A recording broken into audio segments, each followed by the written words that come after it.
حضرت شیخ ابراہیم قندوزی کی آمد۔ ایک دن حضرت خواجہ معین الدین چشتی حسب معمول درختوں کو پانی دے رہے تھے۔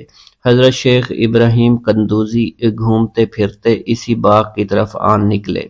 حضرت شیخ ابراہیم قندوزی اسی آبادی میں رہا کرتے تھے جہاں آپ مقیم تھے، اور وہ اللہ عز و جل کے عشق میں اس قدر ڈوبے ہوئے تھے کہ ان پر عشق حقیقی کی وجہ سے اکثر خود فراموشی کی حالت طاری رہتی تھی۔ آبادی کے بچے اور بوڑھے انہیں مجذوب کہا کرتے تھے اور قدر کی نگاہ سے دیکھا کرتے تھے۔ جس وقت آپ کی نظر حضرت شیخ ابراہیم قندوزی پر پڑی تو سب کام چھوڑ کر آپ ان کی جانب متوجہ ہو گئے۔ آگے بڑھ کر خوش آمدید کہا اور دست مبارک کو بوسہ دیا، پھر نہایت عزت اور احترام کے ساتھ ایک سایہ دار درخت کے نیچے بٹھایا۔ ان دنوں انگوروں کا موسم تھا، کچھ پکے ہوئے خوشے بیلوں سے اتار کر آپ کی خدمت میں پیش کیے اور خود باادب ہو کر دو زانوں بیٹھ گئے۔ حضرت شیخ ابراہیم قندوزی کو حضرت خواجہ معین الدین چشتی کی مہمان نوازی کا انداز بہت پسند آیا۔ آپ کا یہ ادب بہت بھلا محسوس ہوا۔ حضرت شیخ ابراہیم قندوزی پہچان گئے کہ یہ بچہ نہایت ہونہار اور راہ حق کا متلاشی ہے۔ حضرت شیخ ابراہیم قندوزی نے اپنی جیب سے ایک کھلی کا ٹکڑا نکالا، دندان مبارک سے چبا کر خواجہ معین الدین چشتی کے دہنے مبارک میں ڈال دیا۔ وہ کھلی کا ٹکڑا شباب معرفت کا جام تھا جسے پیتے ہی آپ پر خودی کی کیفیت طاری ہو گئی اور نگاہوں سے تمام حجابات دور ہو گئے۔ آنکھوں میں نور ہی نور چھا گیا، تعینات کے حجابات سامنے سے اٹھ گئے، جوش حیرت قلب پر طاری ہو گیا، آنکھیں کھلی کی کھلی رہ گئیں۔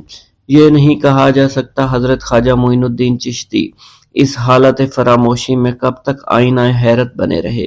جب آپ کو ہوش آیا تو ساقی جام معرفت محفل سے اٹھ چکا تھا، دل قابو سے باہر ہو گیا، طبیعت پر جبر کر کے دامن صبر قرار تھام کر کے بیٹھ گئے۔ عشق میں صبر چونکہ انتہائی دشوار ہوتا ہے، لہٰذا حضرت خواجہ معین الدین چشتی کو بھی قرار نہ رہا، اور جو جلوہ آپ کو حضرت شیخ ابراہیم قندوزی دکھا چکے تھے، اس جلوہ کو دیکھنے کے بعد آپ خود پر ایک دیوانگی کی ایک کیفیت طاری ہو چکی تھی، اور دنیا اور دولت، دنیا سب حقیر اور بے وقعت دکھائی دینے لگی۔ آپ کے قلب میں عشق خداوندی جوش مارنے لگا اور قلب تمام دنیاوی آلائشوں سے پاک ہو گیا اور دنیا سے بے پرواہ ہو چکا تھا۔ جیسے جیسے وقت گزرتا گیا، حضرت خواجہ معین الدین چشتی کی دیوانگی اور وارفتگی بڑھتی چلی گئی۔ آپ نے حضرت شیخ ابراہیم قندوزی کے ہاتھوں جام معرفت پینے کے تیسرے دن ہی اپنی تمام املاک فروخت کر کے اس رقم کو راہ خدا میں خرچ کر دیا اور خود معمولی ساز راہ لیا اور اپنے وطن اور اپنے عزیز و اقارب اور رفقا کی محبت کو خیر باد کہہ کر چل دیے۔ محبوب حقیقی کے سچے عاشقوں کا یہ دستور رہا ہے کہ وہ قرب یار پانے کے لیے سب سے پہلے علوم ظاہری کا زینہ طے کیا کرتے ہیں، پھر عمل کی دشوار گزار منزلوں کو طے کر کے علوم باطنی سیکھتے ہیں، تب کہیں جا کر انہیں جلوہ محبوب دکھائی دیتا ہے۔ خواجہ معین الدین چشتی نے بھی اپنے مطلوب تک رسائی کے لیے یہی راستہ اختیار کیا۔ اس زمانہ میں ترکستان کی سرحد پر واقع سمرقند اور بخارا کے عظیم الشان دارالعلوم عالمگیر شہرت رکھتے تھے۔ مشرق و مغرب کے ہزاروں طلبہ ہر سال علم کی دولت سے مالا مال ہونے کے لیے ان دارالعلوم کا رخ کیا کرتے تھے۔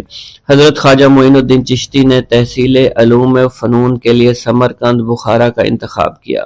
بخارا پہنچ کر آپ علم حاصل کرنے میں مشغول ہو چکے تھے، اگرچہ حضرت خواجہ معین الدین چشتی کی صغیر سنی کی تعلیم کے متعلق کسی سوانح نگار نے قلم کو جنبش نہیں دی کہ والدین نے آپ کو گھر میں ابتدائی تعلیم دی تھی، مگر سادات خراسان کے مقتدر خاندانوں سے تعلق اور عارف و کامل صاحب فضل و کمال باپ کی گود میں پرورش پانے والے حضرت خواجہ معین الدین چشتی بھلا کیوں کر ان پڑھ رہ سکتے تھے۔ حالات و واقعات کے سیاق و سباق میں غور کرنے سے معلوم ہوتا ہے کہ آپ نے اگرچہ زیادہ تعلیم تو نہیں، کم از کم قرآن مجید کی تعلیم اور علوم مروجہ کی ابتدائی کتابیں ضرور پڑھی ہوں گی، اور یہ بات بھی بعد از قیاس نہیں کہ قرآن مجید کے کچھ سپارے بھی حفظ کیے ہوں۔ بہرحال بخارا پہنچنے سے پہلے آپ نوشت خواندند سے واقف ضرور تھے۔ حضرت خواجہ معین الدین چشتی بخارا کے تمام علماء فضلاء کے حلقہ درس میں شریک ہوئے۔ تذکروں اور سوانح عمری کے مطالعہ سے یہ پتہ نہیں چلتا ہے کہ آپ نے کن کن اساتذہ کے سامنے زانوئے تلمند طے کیا، مگر آپ کے اساتذہ میں حضرت مولانا حسام الدین بخاری خصوصیت کے ساتھ قابل ذکر ہیں، جنہوں نے آپ کو دستار فضیلت عطا فرمائی۔ حضرت مولانا حسام الدین بخاری کی دستگاہ سے آپ نے علوم ظاہری کی تکمیل فرمائی۔ 23 سے 24 برس کی عمر میں علوم ظاہری کی تکمیل کے بعد صفائی قلب اور تزکیہ نفس کا ضروری سامان حضرت خواجہ معین الدین چشتی کو باہم پہنچ گیا تھا، مگر قلب جس تسکین کا متلاشی تھا وہ نصیب نہ ہوئی، اور جس محبوب کو جی بھر کر دیکھنے کی آرزویں دل میں چوٹکیاں لے رہی تھی، اس تک ابھی رسائی نہیں ہوئی تھی۔ عشق اور مشک چھپائے نہیں چھپتا، عشق کی آگ حضرت خواجہ معین الدین چشتی کے تن اور من کو جلا رہی تھی۔ تعلیم کی ہوا نے اس آگ کے شعلوں کو اور بھی تیز کر دیا، محبت کا ذوق بڑھ رہا تھا، عشق کے جذبات بھڑک رہے تھے۔ بالآخر جب بے قراری جنون کی حد کو پہنچی، آپ جانب عراق روانہ ہوئے۔ قصبہ سبحان پہنچ کر حضرت شیخ نجم الدین کبرا سے ملاقات ہوئی، اور 15 دن آپ نے حضرت شیخ نجم الدین کبرا کے ہاں قیام فرمایا۔ سبحان سے روانہ ہو کر سنجان سے روانہ ہو کر حضرت خواجہ معین الدین چشتی بغداد شریف روانہ ہو گئے۔ ان دنوں حضور سیدنا غوث اعظم قصبہ جبل میں تشریف فرما تھے۔ یہ قصبہ کوہ جودی کے دامن میں آباد تھا، جہاں طوفان نوح کے وقت حضرت نوح کی کشتی آ کر رکی تھی۔ آپ حضور سیدنا غوث اعظم کی صحبت اور زیارت سے مشرف ہوئے۔ اس وقت آپ کی ابتدائی حالت تھی۔ حضور سیدنا غوث اعظم نے آپ کے حق میں دعائے خیر فرمائی۔ اس وقت آپ کی ابتدائی حالت تھی۔ حضور سیدنا غوث اعظم نے آپ کے حق میں دعا فرمائی۔ انہوں نے بشارت دی کہ آپ مقتدائے روزگار ہوں گے۔ خلق اللہ آپ سے فیض یاب ہو گئی۔ آپ نے حضور سیدنا غوث اعظم کے پاس کچھ عرصہ قیام کیا اور واپس تشریف لے گئے۔ حضرت خواجہ معین الدین چشتی مرشد کامل کی تلاش میں دشت و جبل و کوہ بیاباں، شہر و شہر، کربہ کریا تلاش و تجسس میں پھرنے لگے، یہاں تک کہ پھرتے پھرتے آپ قصبہ ہارون پہنچ گئے۔ ہارون ایک معمولی سا قصبہ تھا، جہاں حضرت عثمان ہارونی رحمۃ اللہ علیہ رونق افروز تھے۔ ان کی وجہ سے سارا قصبہ خیر و برکت سے معمور تھا۔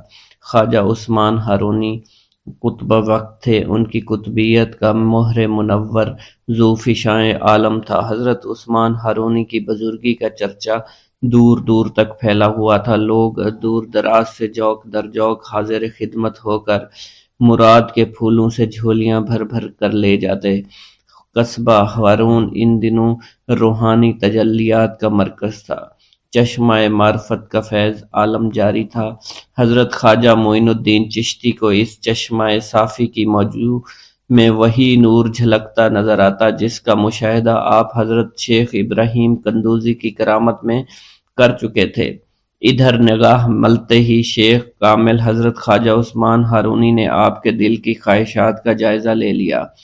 حضرت خواجہ معین الدین چشتی کا حرف تمنا زبان پر لانا تھا کہ پیر و مرشد حضرت خواجہ عثمان ہارونی نے شراب معرفت کا ایک جام لبریز آپ کو پلا دیا، جس کے پیتے ہی شیشہ قلب کا زنگ دور ہو گیا، حجاب عظمت سامنے دکھائی دینے لگا، مگر اس جام سے آپ کی تسلی نہ ہوئی۔ ساقی دریا دل نے دوسرا ساغر بھر کر دے دیا اور تحت الثری تک تمام پردے اٹھ گئے۔ یہ جام پینے کے بعد بھی حضرت خواجہ معین الدین چشتی کی تشنگی باقی رہی تو ساقی مے خانہ معرفت نے تیسرا جام بھی بھر کر پلایا، اور اب حمزہ 2000 عالم روشن ہو گئے۔ شیخ کامل حضرت خواجہ عثمان ہارونی کیمیائے اثر سے تاڑ گئے کہ جوہر اس قابل ہے کہ ذرا سی توجہ خورشید جہاں تاب بن سکتا ہے۔ چنانچہ حضرت خواجہ عثمان ہارونی نے آپ کو اپنے حلقہ ارادت میں شامل فرما لیا۔ حضرت خواجہ معین الدین چشتی نے اپنے مرید ہونے کا واقعہ خود بیان کرتے ہوئے فرمایا کہ مجھے حضرت خواجہ عثمان ہارونی کی قدم بوسی کی سعادت حاصل ہوئی۔ میں نے سر نیاز خام کیا، حکم ہوا کہ 2 رکعت نماز اس طرح پڑھو، پہلی رکعت میں 1000 بار سورۃ فاتحہ، 1000 بار سورہ اخلاص پڑھو، دوسری رکعت بھی اسی طرح پڑھو۔ میں نے حکم کی تعمیل کی۔ اس کے بعد حضرت خواجہ عثمان ہارونی کھڑے ہو گئے، میرا ہاتھ اپنے ہاتھ میں لے کر حق تعالیٰ سے درخواست کی کہ معین الدین کو اپنی بارگاہ میں قبول فرما لے۔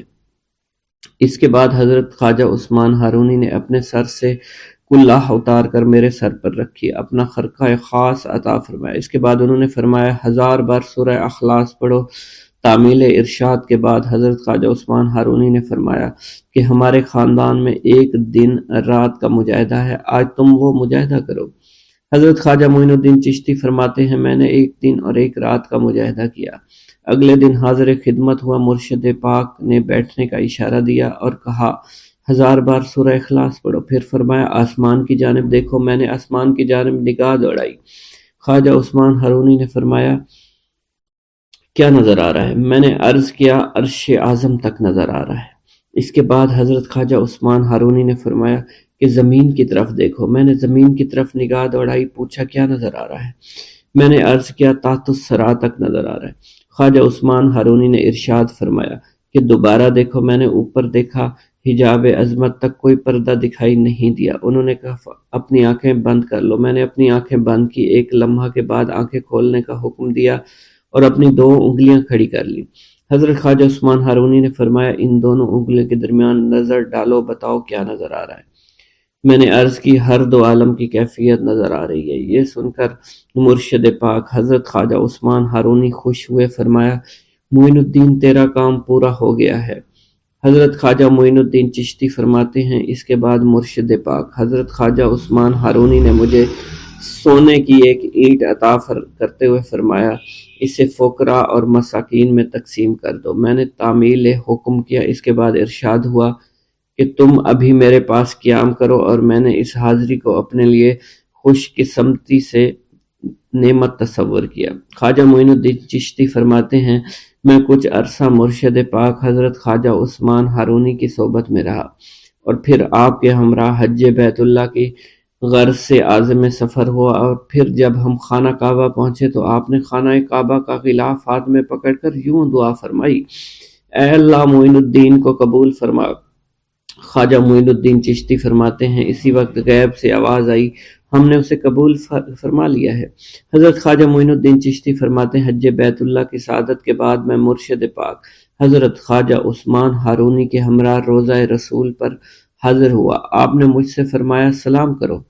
خواجہ معین الدین چشتی فرماتے ہیں میں نے روضہ رسول پر سلام کیا تو آواز آئی وعلیکم السلام یا قطب المشائخ۔ حضرت خواجہ معین الدین فرماتے ہیں روضہ رسول پر حاضری کے بعد مرشد پاک حضرت خواجہ عثمان ہارونی کے ہمراہ سفر کرتا ہوا بغداد پہنچا۔ حضرت خواجہ معین الدین چشتی جب روضہ رسول پر حاضر ہوئے تو اسی رات خواب میں حضور نبی کریم کی زیارت باسعادت نصیب ہوئی۔ حضور نبی کریم صلی اللہ علیہ وسلم نے آپ رحمۃ اللہ علیہ کو ہندوستان کی ولایت عطا فرماتے ہوئے تبلیغ اسلام کے لیے ہندوستان جانے کا حکم دیا۔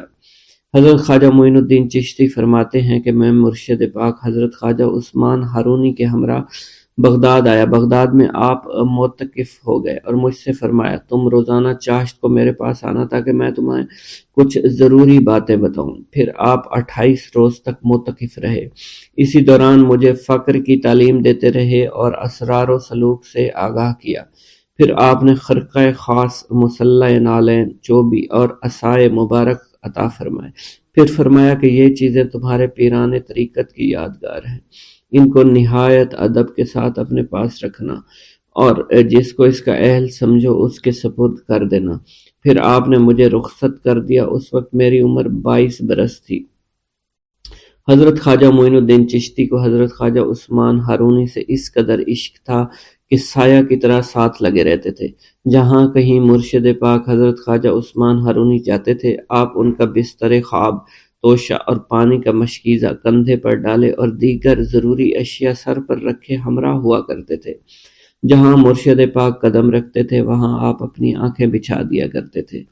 کامل 20 برس خدمت و اطاعت میں گزار دیے۔ اسی دوران آپ نے مرشد پاک سے معرفت اور حقیقت کی باتیں سیکھی اور فقیری کے اسرار سربستہ سے آگاہی حاصل کی۔ خواجہ معین الدین چشتی نے مرشد پاک خواجہ عثمان ہارونی کی خدمت میں دن کو دن نہ سمجھا، رات کو رات نہ جانا۔ آپ کا مقصد صرف مرشد پاک کی خدمت تھی۔ اس خدمت و اطاعت کے سلسلے میں خواجہ عثمان ہارونی نے آپ کو وہ نعمت عطا فرمائی جس کا اندازہ دشوار ہے۔ خواجہ معین الدین چشتی فرماتے ہیں، میں 20 برس تک مرشد پاک کی صحبت میں رہا۔ اسی عرصہ میں ایک لمحہ کے لیے اپنے نفس کو آرام نہیں دیا اور نہ ہی رات کو رات جانا، دن کو دن خیال کیا۔ مرشد پاک جہاں بھی جاتے آپ کا بستر، خواب اور دیگر سامان سر پر اٹھا لیتا۔ مرشد پاک نے میری یہ حالت دیکھی تو مجھے نعمت عطا فرمائی جس کی کوئی حد نہیں۔ خواجہ معین الدین چشتی فرماتے ہیں، سیوستان میں مرشد پاک خواجہ عثمان ہارونی کے ساتھ مسافرت میں تھا۔ ایک روز ہم ایک ایسی صومعہ میں پہنچے جہاں حضرت صدر الدین احمد سیستانی رہا کرتے تھے۔ وہ یہاں عبادت میں مشغول رہتے تھے۔ میں کئی روز تک ان کی خدمت میں رہا۔ ان کی حالت ایسی تھی کوئی ان شخص ان کے پاس سے خالی ہاتھ نہیں جاتا تھا۔ فرمایا کرتے تھے، میرے حق میں دعا کرو میں ایمان کی سلامتی کے ساتھ جاؤں۔ حضرت صدر الدین جس وقت قبر کی سختی اور موت کا احوال سنتے تھر تھر کانپنے لگ جاتے تھے۔ ایک ہفتہ تک متواتر پھوٹ پھوٹ کر روتے رہے کہ دیکھنے والے بھی رونے لگ جاتے۔ جس وقت حاضر خدمت ہوا آپ رو رہے تھے، ذرا سکون ہوا تو میری طرف متوجہ ہوئے فرمایا، اے عزیز، جسے موت آنے والی ہو، جس کا حریف ملک الموت ہو، اسے سونے ہنسنے سے کیا کام؟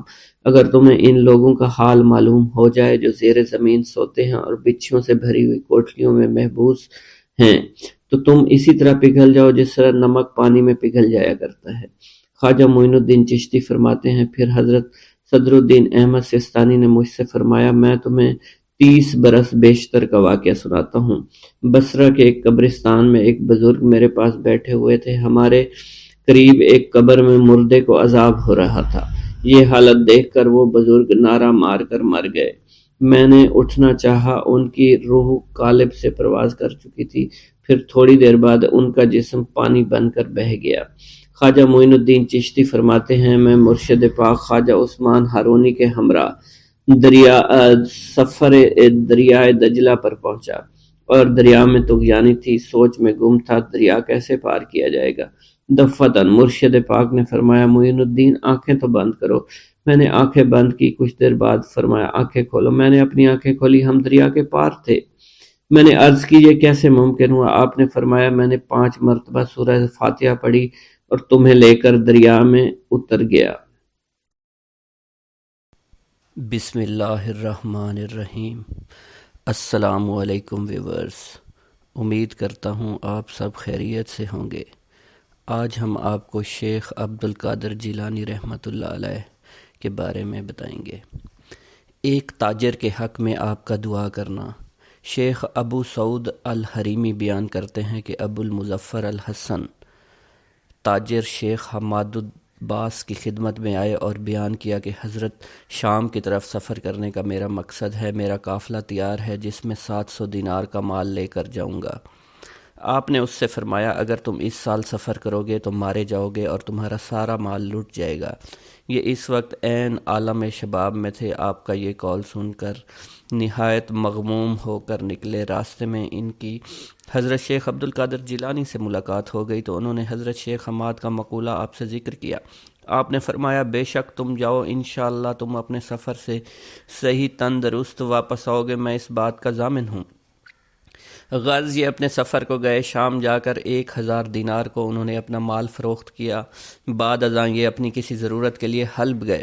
وہاں ایک مقام پر انہوں نے اپنے 1000 دینار رکھ دیے اور انہیں بھول کر اپنی جگہ چلے آئے۔ اس وقت انہیں کچھ نیند کا غلبہ معلوم ہوا، اس لیے آتے ہی سو گئے۔ خواب میں دیکھا عرب کے بدوؤں نے ان کا قافلہ لوٹ لیا، قافلہ کے بہت سے لوگوں کو مار ڈالا، خود ان پر بھی وار کر کے ان کو مار ڈالا، جس کا اثر ان کی گردن پر ظاہر تھا، خون بھی اس پر نمایاں تھا، جس کا درد بھی انہیں محسوس ہوا۔ یہ گھبرا کر اٹھے اسی وقت ان کو اپنے دینار یاد آئے، فوراً دوڑے تو وہاں پر انہیں اپنے دینار ویسے ہی رکھے ہوئے ملے۔ یہ ان کو لوگ لے کر اپنی جگہ پر آئے اور اب انہوں نے یہاں سے کوچ کیا، بغداد واپس آئے۔ جب بغداد آ چکے تو انہیں خیال ہوا کہ پہلے میں شیخ حماد کی خدمت میں حاضر ہوں تو وہ بزرگ کبیر بزرگ ہیں، اگر شیخ عبد القادر کی خدمت میں جاؤں تو وہ بھی اس بات کے مستحق ہیں کیونکہ میرے حق میں ان کا قول صادق آیا ہے۔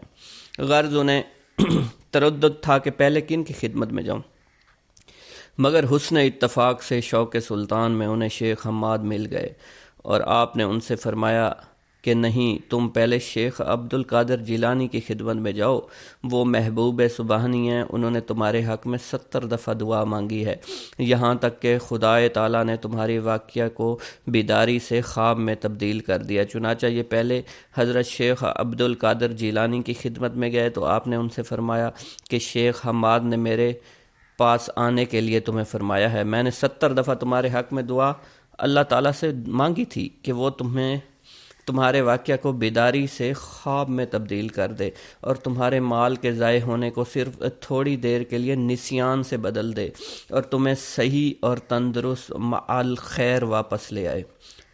ایک بزرگ کا آپ کے مراتب و مناصب کی خبر دینا۔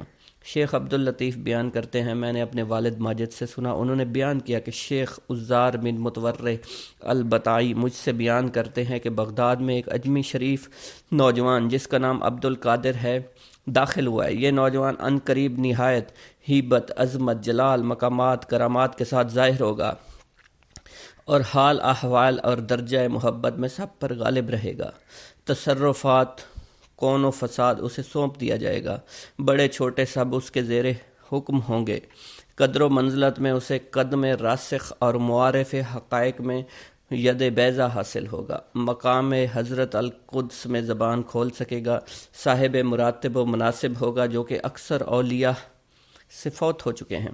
ایضاً اسی طرح ایک بڑی جماعت نے آپ کے متعلق شیخ احمد رفاعی کا قول بیان کیا ہے کہ ہمارے شیخ منصور البطائخی کے روبرو حضرت شیخ عبد القادر جیلانی کا ذکر ہوا تو آپ نے ان کی نسبت فرمایا کہ وہ زمانہ عن قریب آنے والا ہے کہ ان کی طرف رجوع کیا جائے گا، عارفین میں ان کی وقت و منزلت زیادہ ہوگی اور وہ ایسے حال میں وفات پائیں گے کہ اس وقت اللہ اور اس کے رسول کے نزدیک روئے زمین میں ان سے زیادہ اور کوئی محبوب نہیں ہوگا۔ تم میں سے جو کوئی اس وقت تک زندہ رہے تو اسے لازم ہے کہ ان کی عزت و حرمت کو پہچانے، ان کی قدر کرے۔ شیخ محمد بن الخضر بیان کرتے ہیں، میں نے اپنے والد ماجد سے سنا، انہوں نے بیان کیا کہ میں ایک وقت شیخ عبد القادر جیلانی کی خدمت میں حاضر تھا۔ مجھے اس وقت خیال آیا کہ مجھے شیخ احمد رفاعی سے بھی نیاز حاصل کرنا چاہیے۔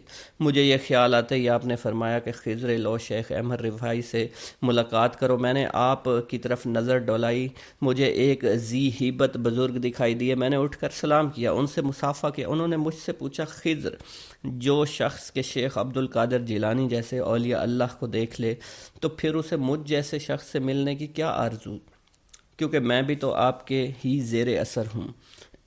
اس کے بعد آپ مجھ سے غائب ہو گئے۔ آپ کی وفات کے بعد پھر شیخ موصوف کی خدمت میں حاضر ہوا تو میں نے دیکھا کہ آپ وہی بزرگ ہیں جن کو میں نے آپ کے بازو کے پاس بیٹھا ہوا دیکھا۔ آپ نے مجھ کو فرمایا کہ تمہیں میری پہلی ملاقات کافی نہیں ہوئی۔ شیخ عبد البتائی بیان کرتے ہیں کہ شیخ عبد القادر جیلانی کی حیات بابرکات میں مجھے شیخ احمد رفاعی کی خدمت میں حاضر ہونے کا اتفاق ہوا تو میں جا کر آپ ہی کے نزدیک ٹھہرا اور کئی روز تک ٹھہرا رہا۔ ایک روز آپ نے مجھ سے فرمایا کہ آپ کچھ شیخ عبد القادر جیلانی کے حالات جو کچھ آپ کو معلوم ہوں بیان کریں۔ میں آپ کے حالات بیان کر رہا تھا، اتنے میں ایک شخص آیا، شیخ احمد رفاعی کی طرف اشارہ کر کے مجھ سے کہنے لگا کہ تم ہمارے سامنے آپ کے سوا کسی کا ذکر نہ کرو۔ تو آپ نے نہایت غصے ہو کر شخص کی طرف دیکھا، وہ مر گیا۔ پھر آپ نے فرمایا، شیخ عبد القادر جیلانی کے مراتب کو کون پہنچ سکتا ہے؟ آپ وہ شخص ہیں کہ بحر شریعت جس کی داہنی طرف، بحر حقیقت جس کی بائنی طرف ہے، جس میں سے چاہے پانی بھر لے۔ اس وقت آپ کا کوئی جواب نہیں۔ نیز میں نے آپ سے سنا اس وقت اپنے بھتیجوں شیخ ابراہیم العراب اور ان کے برادران ابو الفرح عبد الرحمن نجم الدین کو اس وقت آپ ایک شخص کو جو بغداد جانے والے تھے رخصت کر رہے تھے، اس بات کی وصیت کی جب تم بغداد پہنچو تو شیخ عبد القادر جیلانی سے پہلے اگر آپ زندہ ہوں تو وہ کسی کے پاس نہ جانا، اگر وفات پا گئے ہوں تو آپ کی قبر سے پہلے اور کسی کی زیارت نہ کرنا، کیونکہ آپ کے لیے عہد لیا جا چکا ہے کہ جو صاحب حال بغداد جائے آپ سے ملاقات نہ کرے تو اس کا حال سلب ہو جائے گا، اس پر افسوس ہے جس سے آپ سے ملاقات نہیں ہوگی۔ شیخ خلیفہ تلمیذ شیخ ابو سعید کیلوی بیان کرتے ہیں کہ مجھے ایک دفعہ بلاد سواد میں جانے کا اتفاق ہوا، وہاں میں نے ایک شخص کو ہوا میں بیٹھا ہوا دیکھا، میں نے اسے سلام کیا، اس سے پوچھا آپ ہوا میں معلق کیوں بیٹھے ہیں؟ انہوں نے بیان کیا کہ میں ہوا و ہوس کو چھوڑ کر تقوی پرہیزگاری کے تحت بیٹھا ہوا ہوں۔ شیخ بیان کرتے ہیں پھر جب میں حضرت شیخ عبد القادر جیلانی کی خدمت میں حاضر ہوا، میں نے اس شخص کو پھر آپ کے سامنے قبطۃ الاولیاء میں معلق ہوا میں مؤدب بیٹھے ہوئے دیکھا۔ اس وقت انہوں نے بہت سے حقائق و معارف کی باتیں کی، آپ سے دریافت کی جنہیں میں مطلق سمجھا نہیں، پھر آپ وہاں سے اٹھ گئے اور صرف میں رہ گیا۔ میں نے ان سے کہا کہ آپ یہاں موجود ہیں؟ انہوں نے کہا کیوں نہیں، کیونکہ ایسا ولی اور مقرب بھی ہے جس کی اس در پر آمد و رفت نہ ہو۔ پھر میں نے ان سے دریافت کیا کہ اس کی کیا وجہ ہے کہ میں آپ کا کلام مطلق نہیں سمجھا؟ انہوں نے کہا کہ ہر مقام کے احکام جدا ہوتے ہیں، ہر حکم کے معنی علیحدہ، ہر معنی کی عبارت، اور اس عبارت کو وہی سمجھ سکتا ہے کہ جو کہ اس کے معنی سے واقف ہو، اور معنی سے وہی واقف ہوتا ہے جو کہ حکمت سے آگاہ ہو، حکمت سے وہی آگاہ ہوتا ہے جو مقام عالی پر پہنچا ہو۔ اس کے بعد میں نے آپ سے کہا آپ نہایت مؤدب ہو کر آپ کے سامنے بیٹھے ہیں، تو انہوں نے کہا میں آپ کے سامنے مؤدب ہو کر کس طرح نہ بیٹھوں، حالانکہ آپ نے 100 رجال غیب پر جو ہوا میں معلق رہتے ہیں اور جن کے بجز مستثنی لوگوں کے اور کوئی نہیں دیکھ سکتا، مجھے افسر بنایا ہے اور میں ہر طرح کے تصرفات کی آپ نے مجھے اجازت دی ہے۔ خلیفہ موصوف بیان کرتے ہیں کہ اس وقت امر ولایت آپ ہی کی طرف متنبع تھا، جس طرف آپ نظر اٹھا کر دیکھتے اسی طرف کے رہنے والے خواہ وہ مشرق و مغرب کے کسی حصہ میں رہتے ہوں کانپ اٹھتے تھے، آپ کی برکت و توجہ سے اس میں ترقی اور تضاعف کے امیدوار رہا کرتے تھے۔ شیخ عمر البز بیان کرتے ہیں کہ ایک روز کا واقعہ ہے، میں جمعہ کے دن آپ کے ہمراہ نماز جمعہ پڑھنے جا رہا تھا۔ اس روز راہ میں کسی نے آپ کو سلام نہیں کیا، مجھے خیال گزرا ہر جمعہ کو لوگوں کے ازدحام کی وجہ سے نہایت مشقت اور دشواری سے مسجد تک پہنچتے ہیں، مگر آج آپ کو کسی نے سلام نہیں کیا۔ مجھے اس کا خیال گزرنا تھا کہ لوگ چاروں طرف سے آپ کو سلام کے لیے دوڑے۔ پھر آپ مجھے دیکھ کر مسکرائے، میں نے اپنے جی میں کہا کہ یہ اور بھی بہتر ہے، تو آپ پھر مسکرائے اور فرمایا کہ عمر تم نے یہی چاہا تھا نا، کہ تمہیں یہ معلوم نہیں کہ لوگوں کے دل میرے ہاتھ میں ہیں، خواہ ان کی طرف کھینچ لوں اور خواہ اپنی طرف روک کے رکھوں۔ شیخ عبداللہ جبائی بیان کرتے ہیں کہ ایک وقت میں کتاب حلیۃ الاولیاء ابن ناصر کو سنا رہا تھا کہ اسی اثنا میں مجھے رکت ہوئی اور خیال ہوا کہ میں مخلوق سے قطع تعلق کر کے گوشہ نشینی اختیار کروں اور عبادت الہی کرتا رہوں۔ میں اسی غرض سے حضرت شیخ عبد القادر جیلانی کی خدمت میں آیا، آپ کے پیچھے نماز پڑھی۔ جب آپ نماز سے فارغ ہوئے تو میں آپ کے سامنے ہو کر بیٹھ گیا۔ آپ نے مجھے دیکھ کر فرمایا تم مخلوق سے قطع تعلق کرنا چاہتے ہو، مگر ابھی نہیں، اول تم علم حاصل کرو، مشائخ طریقت کی خدمت میں رہ کر ان سے ادب اور سلوک سیکھو، تو تمہیں اس وقت مخلوق سے انقطاع کرنا جائز ہوگا۔ اگر تم اس سے پہلے گوشہ نشینی اختیار کرو گے تو تمہاری مثال مرغ بے پر کی ہوگی۔ جب تمہیں کوئی دینی مشکل پیش ہوگی تو اس کو پوچھنے کے لیے باہر نکلو گے۔ گوشہ نشین ایسا شخص ہونا چاہیے جو کہ شمع کی طرح روشن ہو تاکہ لوگ اس کی نورانی روشنی سے فائدہ اٹھا سکیں۔ شیخ عبد العباس الخضر نے بیان کیا ہے کہ ہم کئی لوگ ایک شب کو حضرت شیخ عبد القادر جیلانی کے مدرسہ میں حاضر تھے۔ خلیفۃ المستجب باللہ ابو المظفر یوسف بن المختصہ امر اللہ آپ کی خدمت میں حاضر ہوا اور سلام کر کے آپ کے سامنے مؤدب ہو کر بیٹھ گیا۔ خلیفہ موصوف اس وقت آپ سے نصیحت کرنے کی غرض سے آیا اور اپنے ساتھ 10 تھیلیاں زر نقد بھروا لایا۔ یہ تھیلیاں خلیفہ موصوف نے آپ کے سامنے پیش کی۔ آپ نے ان کو لینے سے انکار کر دیا۔ خلیفہ موصوف نے آپ سے اصرار کیا کہ آپ اسے قبول فرما لیں، مگر آپ نے اس کے اصرار سے صرف 2 عدد ہی تھیلیاں اٹھائیں اور اپنے دائیں اور بائیں ہاتھ پر آپ نے ان تھیلیوں کو رکھا اور دونوں ہاتھوں سے نچوڑ دیا تو اس میں سے خون ٹپکنے لگا۔ آپ نے خلیفہ سے فرمایا کہ تم خدائے تعالیٰ سے نہیں شرماتے؟ لوگوں کا خون کر کے تم اس مال کو میرے پاس لائے ہو۔ خلیفہ موصوف یہ سن کر بے ہوش ہو گیا۔ پھر آپ نے فرمایا اگر رسول اللہ سے اس کے نسب متصل ہونے کی عزت و حرمت مد نظر نہ ہوتی تو میں اس خون کو اس کے محلات تک بہا دیتا۔ قدرت العارفین شیخ ابو الحسن علی قریشی بیان فرماتے ہیں کہ 579 ہجری کا واقعہ ہے کہ روافظ کی ایک بہت بڑی جماعت خشک کدہ جو کہ سلے ہوئے اور مور شدہ تھے لے کر آئے۔ ان لوگوں نے آپ سے پوچھا آپ بتلائیے ان دونوں گدوں میں کیا چیز ہے؟ آپ نے اپنے تخت سے اتر کر ایک گدے پر اپنا دست مبارک رکھا اور فرمایا اس میں آفت رسید بچہ ہے، اور اپنے صاحبزادے عبدالرزاق کو اس گدوں کو کھولنے کے لیے فرمایا۔ جب وہ کھولا گیا تو اس میں سے وہی آفت رسیدہ بچہ نکلا۔ اس کو آپ نے دست مبارک سے اٹھا کر فرمایا قم باذن اللہ، وہ اللہ تعالیٰ کے حکم سے کھڑا ہو گیا۔ پھر آپ نے دوسرے گدے پر اپنا دست مبارک فرمایا اس میں صحیح و سالم تندرست بچہ ہے۔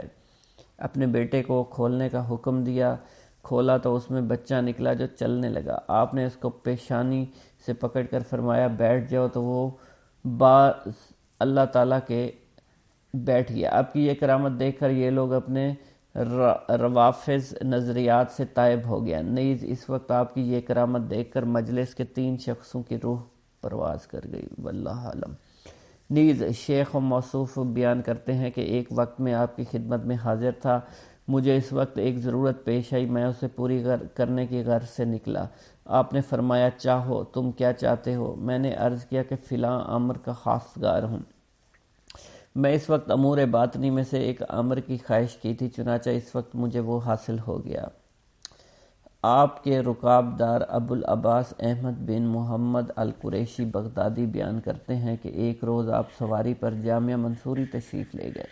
جب آپ وہاں سے واپس آئے آپ نے اپنی چادر اتاری، چادر اتار کر پیشانی پر سے ایک بچھو نکال کر زمین پر ڈالا۔ جب یہ بھاگنے لگا تو آپ نے فرمایا مر جا، تو اسی وقت یہ بچھو مر گیا۔ پھر آپ نے مجھ سے فرمایا اس نے مجھ کو جامعہ حضوری سے یہاں تک 60 مرتبہ کاٹا۔ ایک دفعہ بغداد کی قحط سالی میں آپ سے تنگ دستی فاقہ کشی کی شکایت کی تو آپ نے مجھے قریباً 10-12 سیر گندم دیے اور فرمایا اسے لے جاؤ اور کوٹھے میں بند کر دو، اور صرف ایک طرف سے اس کا منہ کھول کر حسب ضرورت اس میں سے نکال لیا کرو، مگر اسے کبھی دیکھنا مت۔ چنانچہ اس گیہوں کو 5 سال تک کھاتے رہے۔ ایک دفعہ میری زوجہ نے اس کوٹھے کا منہ کھول کر دیکھا اس میں کتنے گیہوں ہیں، تو اس میں جس قدر اول روز دانے ڈالے تھے اتنے ہی معلوم ہوئے۔ پھر یہ گیہوں 7 روز میں ختم ہو گیا۔ میں نے آپ سے اس کا ذکر فرمایا، آپ نے کہا اگر تم اسے نہ دیکھتے تو اسی طرح کھاتے رہتے۔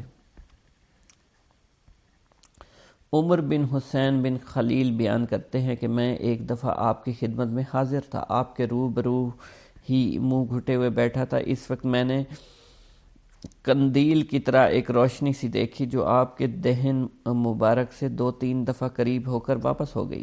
میں نے نہایت متعجب ہو کر اپنے جی میں کہا کہ میں لوگوں سے ضرور اس کا ذکر کروں گا۔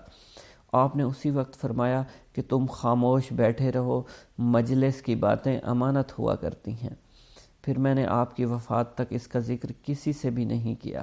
شیخ ابو الحسن بیان کرتے ہیں کہ جب میں شیخ عبد القادر جیلانی رحمۃ اللہ علیہ کی خدمت میں رہ کر آپ سے تحصیل علم کیا کرتا تھا، اس وقت آپ ہی کا کوئی کام کرنے کی غرض سے اکثر اوقات شب بیداری کیا کرتا تھا۔ چنانچہ 553 ہجری کا واقعہ ہے کہ ایک شب کو آپ اپنے دولت خانہ سے باہر تشریف لائے۔ میں آپ کی خدمت میں آفتاب بھر کر لایا، مگر آپ نے انہیں نہیں لیا اور سیدھے آپ مدرسہ میں تشریف لے گئے۔ مدرسے کا دروازہ آپ ہی سے کھلا پھر آپ ہی سے بند ہو گیا، آپ باہر نکلے، میں بھی آپ کے پیچھے ہو لیا۔ اس کے بعد آپ بغداد کے دروازے پر پہنچے، یہ دروازہ بھی آپ ہی سے کھلا پھر آپ ہی سے بند ہو گیا۔ اس کے بعد ہم ایک شہر میں پہنچے جسے میں نے کبھی نہیں دیکھا تھا۔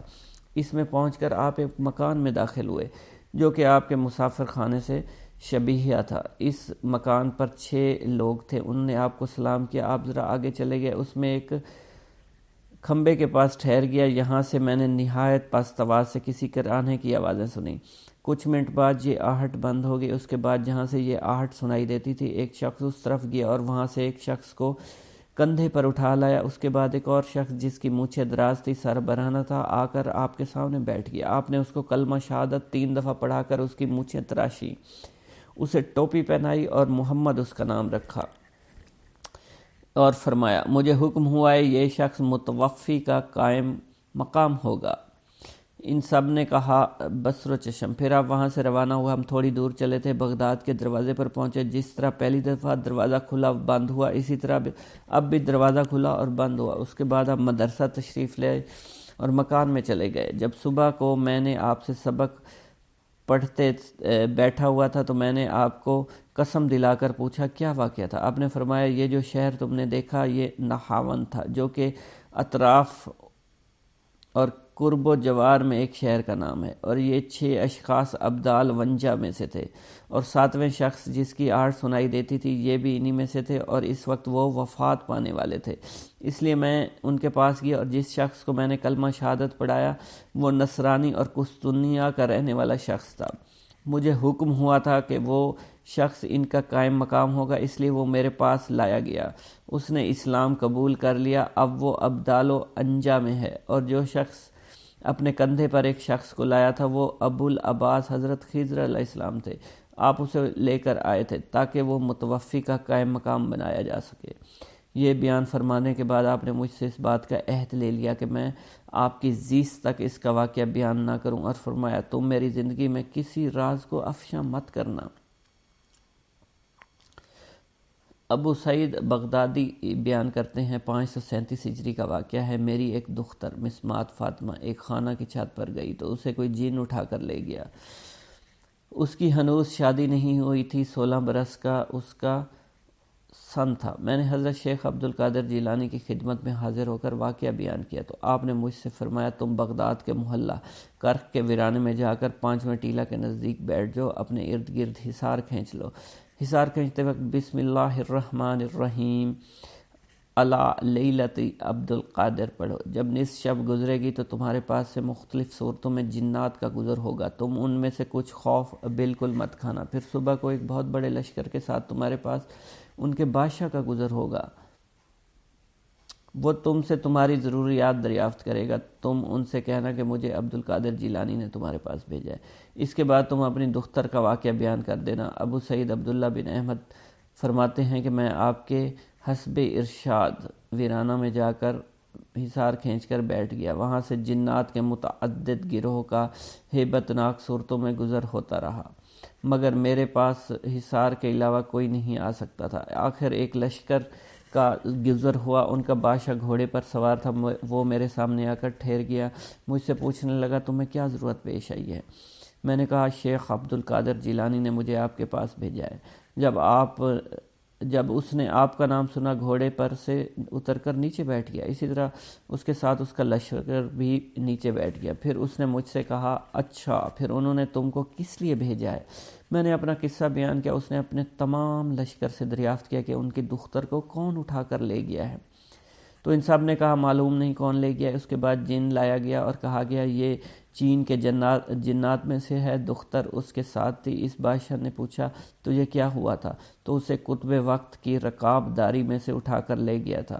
اس نے کہا کہ یہ دختر مجھے اچھی لگی تھی اس لیے میں اس کو اٹھا کر لے گیا۔ بادشاہ نے اس کا کلام سنتے ہی اس کی گردن اڑا ڈالی اور لڑکی کو میرے حوالے کر دیا۔ اس کے بعد میں نے بادشاہ سے کہا آج کے سوا مجھے آپ لوگوں کا حضرت شیخ عبد القادر جیلانی کی تابعداری کرنا معلوم نہ تھا، تو وہ کہنے لگا کہ بے شک شیخ عبد القادر جیلانی ہم میں سے تمام سرکش لوگوں پر نظر رکھتے ہیں، اس لیے وہ آپ کے خوف سے بھاگ کر دور دراز مقام پر جا بسے، کیونکہ جب اللہ تعالیٰ کسی کو قطب وقت بنا دیتا ہے تو جن و انس دونوں پر اس کی حاکمیت بھی دیا کرتا ہے۔ بسم اللہ الرحمن الرحیم۔ آپ کے صاحبزادے شیخ عبد الجبار بن سیدنا شیخ عبد القادر جیلانی بیان کرتے ہیں کہ میری والدہ جب کسی اندھیرے مکان میں جاتیں تو وہاں شمع کی طرف روشنی ہو جاتی تھی۔ ایک دفعہ ایک موقع پر میرے والد ماجد آئے، جب روشنی پر آپ کی نظر پڑی تو روشنی ختم ہو گئی۔ آپ نے ان سے فرمایا یہ روشنی شیطان کی تھی، اس لیے میں نے اسے خاموش کر دیا، اب میں اسے روشنی رحمانی سے تبدیل کیے دیتا ہوں، اور یہی معاملہ میرا اس کے ساتھ ہے جو کہ میری طرف منسوب ہو یا خود مجھے جس کا خیال ہو۔ اس کے بعد جب میری والدہ ماجدہ کسی اندھیرے مکان میں جاتی تو وہ روشنی چاند کی روشنی معلوم ہوتی تھی، رضی اللہ عنہ۔ شیخ عبداللہ جبائی بیان کرتے ہیں کہ ہمدان میں ایک شخص سے کہ جس کا نام ظریف تھا میری ملاقات ہوئی۔ یہ شخص دمشق کا رہنے والا تھا۔ اس نے مجھ سے ذکر کیا کہ نیشہ پور کے راستے میں بشر المفرزی سے میری ملاقات ہوئی۔ یہ اونٹوں پر شکر لادے جا رہا تھا۔ انہوں نے مجھ سے بیان کیا کہ ہمیں راستے میں ایک خوفناک بیابان پر اترنے کا اتفاق ہوا، جہاں خوف کی وجہ سے بھائی کے لیے بھائی نہیں ٹھہر سکتا۔ جب اول شب کو اونٹ لادے جا چکے تو ان میں سے میرے 4 اونٹ گم ہو گئے۔ میں نے ہر چند تلاش کیا مگر کچھ پتہ نہیں چلا۔ میں قافلہ سے جدا ہو گیا، شتربان بھی میرے ساتھ رہ گیا۔ پھر جب صبح ہوئی میں نے حضرت شیخ عبد القادر جیلانی کو پکارا۔ آپ نے مجھ سے فرمایا کہ جب تمہیں کوئی مشکل پیش آئے تو مجھ کو پکارنا، واللہ عالم تمہاری مشکل آسان ہو جائے گی۔ جب میں نے آپ کو پکارا کہ یا شیخ عبد القادر جیلانی، میرے اونٹ نامعلوم کہاں چلے گئے، میں صبح تک انہیں دیکھتا رہا، کہیں پتہ نہ لگا۔ میں قافلہ سے جدا ہو گیا تو اس وقت ایک ٹیلے پر ایک شخص دکھائی دیا جو سفید لباس پہنے ہوا تھا۔ اس نے مجھے ایک طرف کو ہاتھ سے اشارہ کر کے بتلایا۔ پھر جب میں نے اسے ٹیلے پر چڑھ کر دیکھا تو مجھے کوئی نظر نہیں آیا۔ پھر ٹیلے کے دامن میں مجھے اپنے اونٹ بیٹھے دکھائی دیے، ان کا بوجھ ان پر لدا ہوا تھا۔ ہم نے انہیں پکڑ لیا اور انہیں لے کر اپنے قافلہ سے جا ملے۔ ابو الغنائم الحسنہ بیان کرتے ہیں میں ایک وقت مغرب اور عشاء کے درمیان میں آپ کے مدرسہ کی چھت پر تھا اور قریب ہی آپ بھی قبلہ رو بیٹھے ہوئے تھے۔ اس وقت میں نے ایک شخص کو ہوا پر اڑتا دیکھا جو تیر کی طرح اڑتا جا رہا تھا۔ اس کا لباس سفید، سر پر عمامہ بندھا ہوا تھا۔ جب آپ کے سامنے آیا آپ اور اتر کر مؤدب ہو کر آپ کے سامنے بیٹھ گیا۔ آپ کو سلام کر کے جب واپس چلا گیا میں نے اٹھ کر آپ کی دست بوسی کی، پوچھا کون تھے؟ آپ نے فرمایا یہ شخص رجال الغیب تھے جو کہ ہمیشہ پھرتے رہتے ہیں۔ شیخ ابو عمر عثمان بیان کرتے ہیں ایک وقت کا ذکر ہے، ہم صفر 555 ہجری کو آپ ہی کے مدرسہ میں آپ ہی کی خدمت میں حاضر تھے۔ اس وقت آپ نے اٹھ کر کھڑائیں پہنی، وضو کیا، وضو کر کے آپ نے 2 رکعت نماز پڑھی۔ پھر جب سلام پھیر کر نماز سے فارغ ہوئے آپ نے چیخ ماری، کھڑام اٹھا کر ہوا میں پھینک دی۔ اس کے بعد آپ نے ایک چیخ ماری، دوسری کھڑام بھی آپ نے ہوا میں پھینک دی۔ یہ دونوں کھڑائیں ہماری نظروں سے غائب ہو گئیں۔ پھر آپ خاموش ہو کر بیٹھ گئے۔ اس وقت آپ سے یہ واقعہ پوچھنے کی کسی کو جرت نہیں ہوئی۔ پھر 3 روز بعد ایک قافلہ آیا، کہنے لگا ہم نے حضرت شیخ عبد القادر جیلانی کی خدمت میں نذرانہ پیش کرنا ہے۔ ہم نے اس قافلہ کے اندر آنے کی اجازت دی۔ آپ نے اسے آنے کی اجازت دی۔ ہم سے فرمایا کہ جو کچھ یہ دیں لے لو۔ غرض اہل قافلہ اندر آئے، انہوں نے ریشمی اور اونی کپڑے، کچھ سونا، آپ کی دونوں کھڑائیں جو کہ آپ نے اس روز پھینکا تھا ہم کو دیا۔ پھر ہم نے باہر آ کر ان سے دریافت کیا یہ تمہیں کہاں ملی؟ انہوں نے بیان کیا کہ تیسری سفر کو ہم جا رہے تھے، راستے میں ہم کو بدوؤں نے آ کر لوٹ لیا، ہمارے قافلے سے بہت سے لوگوں کو مار ڈالا۔ ایک طرف جا کر ہمارا مال تقسیم کر رہے تھے، اس وقت ہم نے کہا کہ ان قزاقوں کے ہاتھ سے بچ کر صحیح و تندرست رہیں تو ہم اپنے مال میں سے شیخ عبد القادر جیلانی کا حصہ نکالیں گے۔ ہم یہ کہہ رہے تھے، ہم نے 2 بڑی بڑی چیخیں سنی جنہوں نے سارے بیابان کو ہلا دیا اور جس سے یہ تمام قزاق ہیبت زدہ ہو گئے۔ ہم سمجھے کہ کوئی شخص آ رہا ہے جو ان سے بھی مال کو چھین کر لے جائے گا۔ اتنے میں یہ ہمارے پاس آئے، کہنے لگے کہ آؤ تم اپنا مال اٹھا لو اور دیکھو ہمارا کیا حال ہو گیا ہے۔ ہم ان کے ساتھ گئے، ہم نے دیکھا ان کے دونوں سردار مرے پڑے تھے۔ غرض انہوں نے ہمارا مال ہمیں واپس کر دیا اور کہنے لگے یہ ایک نہایت عظیم الشان واقعہ ہے۔ ایک روز آپ کی مجلس سے ایک چیل آئی اور چلاتی ہوئی نکلی، جس سے مجلس میں تشویش پھیل گئی، اور اسی روز ہوا بھی نہایت تیز تھی۔ آپ نے فرمایا کہ ہوا اس کا سر پکڑ لے۔ آپ کا فرمانا تھا کہ اس کا سر ایک طرف دھڑ ایک طرف گر گیا۔ اس کے بعد آپ نے تخت سے اتر کر اس کے سر کو اٹھایا اور اپنا دایاں ہاتھ اس پر پھیرا اور فرمایا بسم اللہ الرحمن الرحیم، تو وہ چیل زندہ ہو کر اڑ گئی۔ واللہ عالم۔ آپ نے اپنے عین عالم شباب کا ایک واقعہ بیان کیا ہے کہ جب پہلی دفعہ میں حج بیت اللہ کو گیا، اس وقت میں عالم شباب میں تھا۔ جب میں منارہ معروف کرون کے قریب پہنچا تو یہاں شیخ عدی بن مسافر سے ملاقات ہوئی۔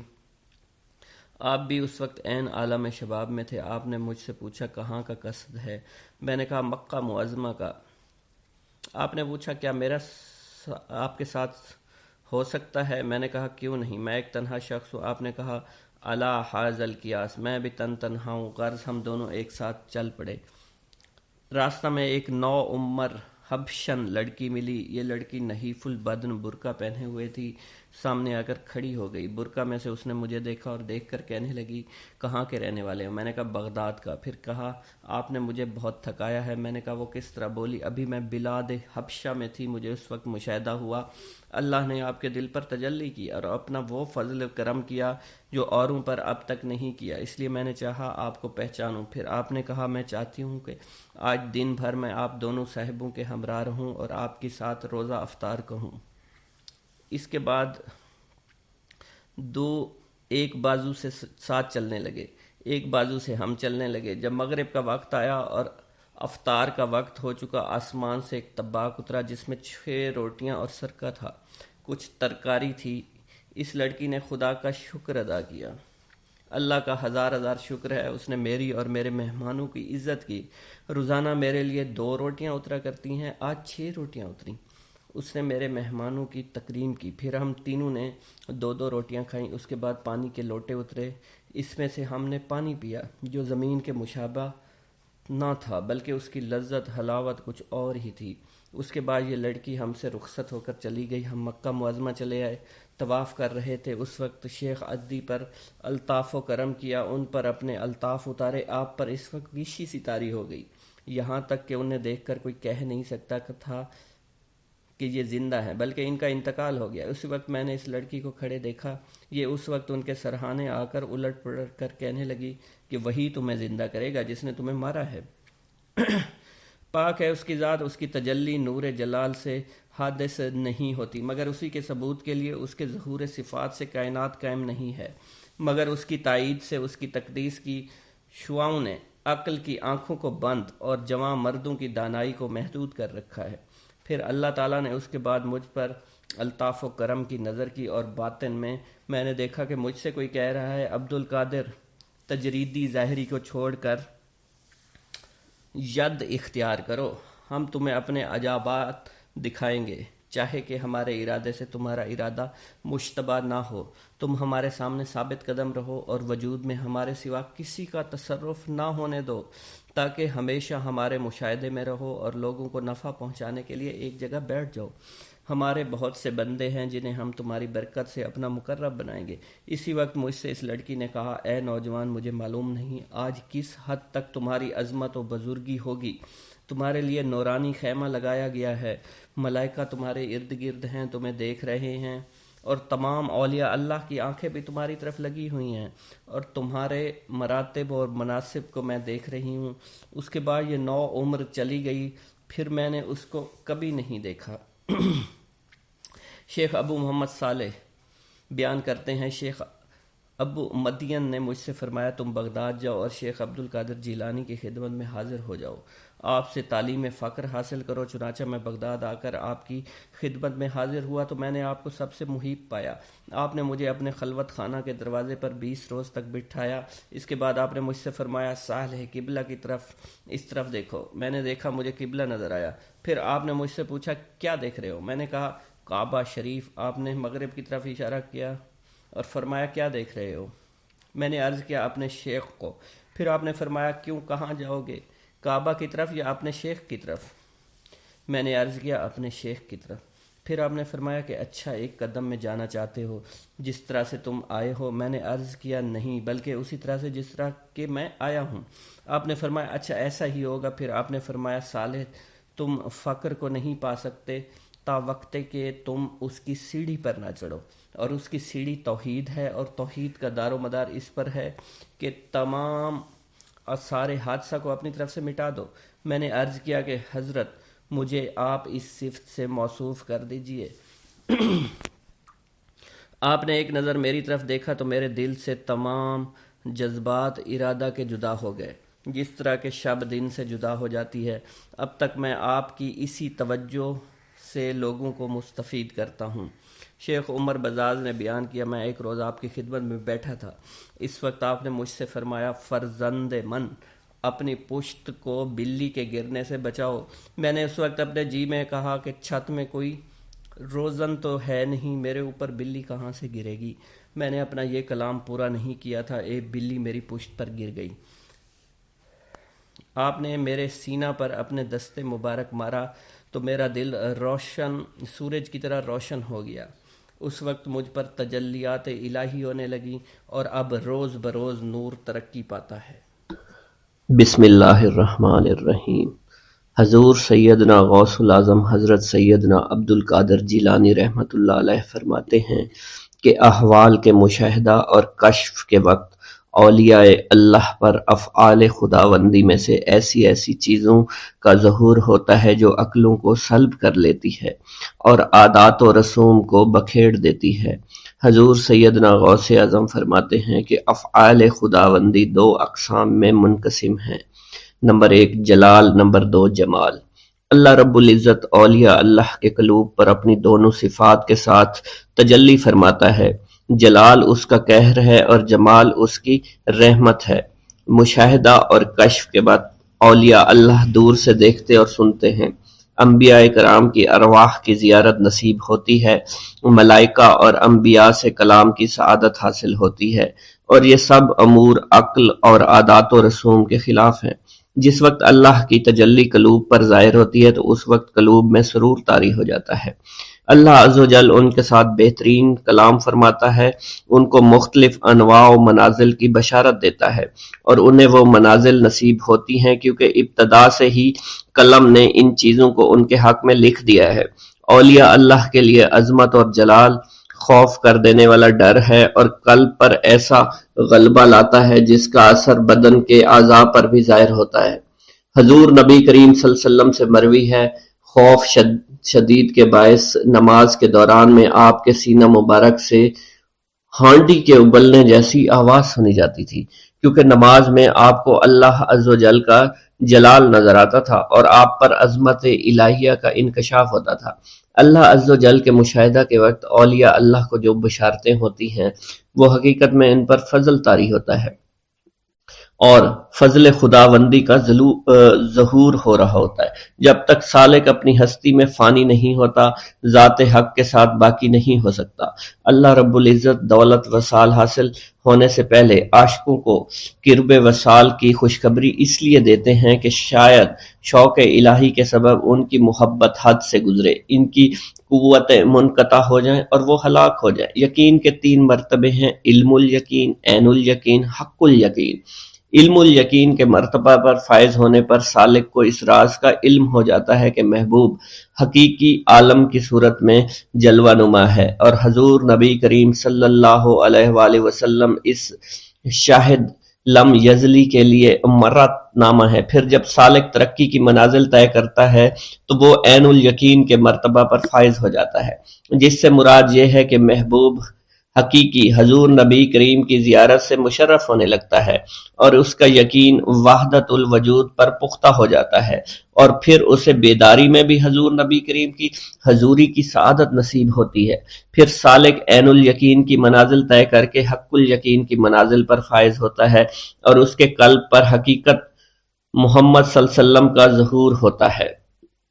حضور سیدنا غوث اعظم حضرت سیدنا عبد القادر جیلانی رحمۃ اللہ علیہ فرماتے ہیں، اے سالک، تیرا حقیقی مقصد صرف اللہ ہے، یعنی تو اس جہان فانی میں صرف معرفت الہی کا شکار کھیلنے کے لیے آیا ہے، کیونکہ ارشاد باری تعالیٰ ہے پس اللہ کی طرف دوڑو۔ سالک کے لیے اس کا مقصود نہ آخرت ہے نہ دنیا، بلکہ اس کا مقصود صرف اور صرف اللہ عز و جل ہے اور نفس ہے، یعنی سالک اور اللہ کے درمیان حجاب نفس ہے۔ نفس سے مراد نفسانی خواہش ہیں، اور جب انسان اللہ عز و جل اور حضور نبی کریم کی اطاعت چھوڑ کر دنیاوی لذات شہوات میں مشغول ہو جاتا ہے تو اللہ عز و جل اس سے دور ہو جاتے ہیں۔ انسان دو چیزوں کا مجموعہ ہے، بدن اور روح۔ اگر نفس کو غذا دی جائے تو بدن موٹا ہو جاتا ہے اور روح لاغر ہو جاتی ہے، اگر روح کو غذا دی جائے اور نفس کے ساتھ مجاہدہ کیا جائے تو اس سے روح موٹی تازی ہو جاتی ہے اور جسم لاغر ہو جاتا ہے۔ ارشاد باری تعالیٰ ہے، میں نے جن و انس کو اپنی عبادت کے لیے پیدا کیا ہے تاکہ وہ مجھے پہچانے۔ نفس اللہ کی ضد ہے اور اس کا دشمن ہے، یعنی وہ شخص جو اپنی نفسانی خواہش کی پیروی کرتا ہے وہ اللہ کے حکم کی عدولی کر رہا ہوتا ہے۔ ایک مرتبہ دریائے دجلہ میں سیلاب آ گیا۔ دریا کی طغیانی کی شدت کی وجہ سے لوگ پریشان حالت میں حضور سیدنا غوث اعظم شیخ سید عبد القادر جیلانی رحمۃ اللہ علیہ کی خدمت میں حاضر ہوئے۔ آپ نے اپنا عصائے مبارک پکڑا ہوا تھا اور دریائے دجلہ کے کنارے پہنچ کر عصائے مبارک کو زمین میں گاڑ دیا اور فرمایا، اے دریا بس رک جا۔ آپ کا فرمانا تھا کہ دریا کی طغیانی کم ہو گئی۔ حضرت شیخ عبد الجبائی سے منقول ہے، میری ملاقات ہمدان میں ایک شخص طریف سے ہوئی۔ یہ شخص دمشق کا رہائشی تھا۔ اس نے مجھے بتایا دوران سفر میری ملاقات بشر المفرزی سے ہوئی جو 14 اونٹوں پر شکر لادے ہوئے تھے۔ انہوں نے مجھے بتایا کہ دوران سفر میرا گزر ایک جنگل سے ہوا، رات کا وقت تھا، میرے پاس 4 اونٹ اس جنگل میں گم ہو گئے۔ میں نے ان کو بہت تلاش کیا لیکن کامیاب نہ ہوا، یہاں تک کہ صبح ہو گئی۔ میں نے پریشانی کے عالم میں حضور سیدنا غوث الاعظم حضرت سیدنا عبد القادر جیلانی کو پکارا، کیونکہ آپ نے دوران واز ایک مرتبہ فرمایا تھا کہ جب بھی کوئی مشکل درپیش ہو تو مجھے پکارو۔ چنانچہ میں آپ کو پکارنے لگا۔ اس دوران مجھے ایک ٹیلے پر ایک شخص دکھائی دیا جس نے سفید لباس زیب تن کر رکھا تھا۔ اس شخص نے مجھے ہاتھ سے ایک جانب اشارہ کیا۔ جب میں ٹیلے کے نزدیک پہنچا تو وہ شخص غائب ہو چکا تھا۔ جب میں نے اس شخص کی بتائی ہوئی سمت میں نظر دوڑائی تو مجھے اپنے 4 اونٹ ماں سامان کے نظر آ گئے جنہیں میں ہانک کر لے آیا۔ گرا ہے بلاؤں میں بندہ تمہارا، مدد کے لیے آؤ یا غوث اعظم۔ مریدوں کو خطرہ نہیں بحر غم سے کہ بیڑے کے ہیں ناخدا غوث اعظم۔ حضور سیدنا غوث اعظم شیخ عبد القادر جیلانی کی ایک عورت مرید تھی جس پر ایک فاسق بدبخت عاشق ہو گیا۔ ایک دن وہ عورت رفع حاجت کے لیے نزدیک پہاڑ کے غار میں گئی تو اس فاسق بدبخت کو خبر ہو گئی۔ اس بدبخت نے غار میں جا کر عورت کو پکڑ لیا اور عزت لوٹنے کی کوشش کرنے لگا۔ اس عورت نے بآواز بلند شیخ عبد القادر جیلانی کو مدد کے لیے پکارا۔ آپ اس وقت مدرسہ میں وضو فرما رہے تھے۔ آپ نے اپنی کھڑاؤں کو اس غار کی سمت میں پھینکا۔ وہ کھڑائیں اس فاسق کے سر پر لگنا شروع ہو گئی جس سے وہ بدبخت ہلاک ہو گیا۔ وہ عورت آپ کی کھڑائیں لے کر آپ کی خدمت میں حاضر ہوئی اور حاضرین محفل کے سامنے سارا ماجرا بیان کر دیا۔